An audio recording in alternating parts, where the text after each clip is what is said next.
Ayan, nandito ako ngayon sa pwesto ng aking pinsan. Ayan ang negosyo nila dito.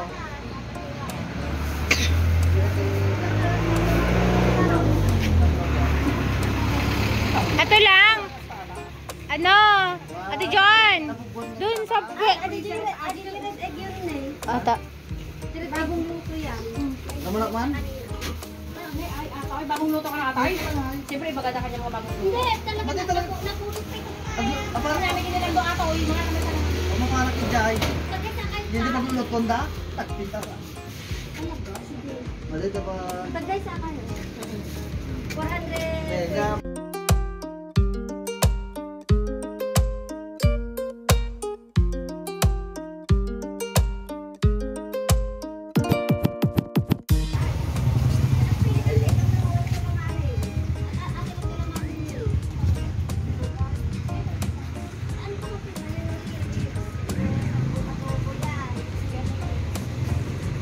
Eh,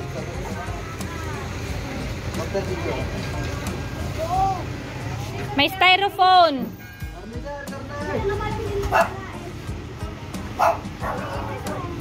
Isir mo ngayon, dapat tumangkay. Dapat tumangkay. Bukay mo gagawin ka, Juni ka, ito na tangkinan. Yan, kasama yan. Okay lang yan. Sa probinsya naman tayo eh. Buksan mo nga yan, ate. Pabukas nga, ate. Yan, yung laman yan. Oh, dami. Kaya yung mga negosyo na rin dito. Kaya uwi na rin ako dito kasi dito na lang ako magninegosyo. Alam mo minta yun. Gawin ko ng listahan. Hindi lang, kita ko.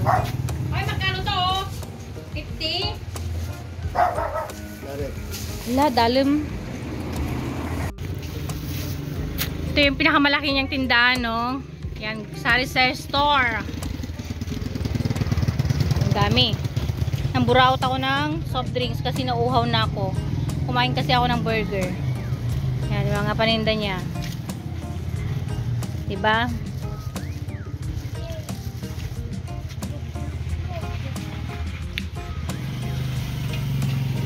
Hindi na niya inayos kasi lilipat daw siya dun sa may bagong pwesto. Pamilihang bayan. Doon yung bagong gawang building. Yan. Yan yung pinsan ko. Yan o. Ang negosyante. Sige na, parang mujiro pa. Manya ko na nga. Wala na, tapos na. Picturean na nga kita eh. Tsura mo na eh. Apa yan, negosyante. Ganyan talaga mga negosyante. Hindi halatang mayaman kasi sa sobrang busy na hindi na nagkakapag-makeup, ganun. Anatene, welcome back. Bakit ngayon ka lang? Ewan, tapos na ang pestahan. Ayaw ngayon lang ako.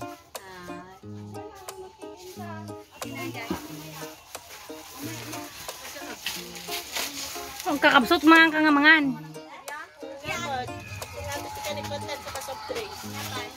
Wala yan, nagpapadyak ng kape na mano na eh. Nagumat-gatang. Baka nabayaan. Ha? Balik. May mas malo ba dito? Nasaan? Paala nga to. Naging na ko din. Wala naman. Asan dito? Ay, dito yung Department of Health. Dito yung center namin. Ay, center ng yan. Gomez. Tapos ito pa yung isang pwesto niya. Yan, sa kanya rin to. Yan, tangke. Tapos may pigrulak. Ang nagbabantay naman dito, yung uncle naming attorney. Na mild stroke daw siya. Oo, kasi kakaarak niya. Kakainom ng alak. Ayan yung pwesto ng uncle. Bali, father niya yan ang pinsan ko. Ayan, negosyo nila dito. Ano to? Bigas? Ba, ang dami niyang negosyo. Uncle, kung kung ang red egg, nagre-red egg lang kayo kung may order, ganun ba yon?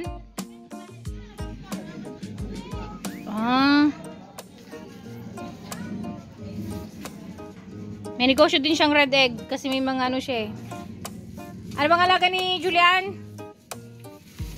Manok, yung mga cub, tapos yung may itik siya. O yun, kaya mayroon siyang red egg. Kailan Ate Palaw Ay, dadjay. Baka pinanawan takmatan. Sige, marang buta nga na pang kataoy. Muna siguro ah. Nagtaray, Gerald.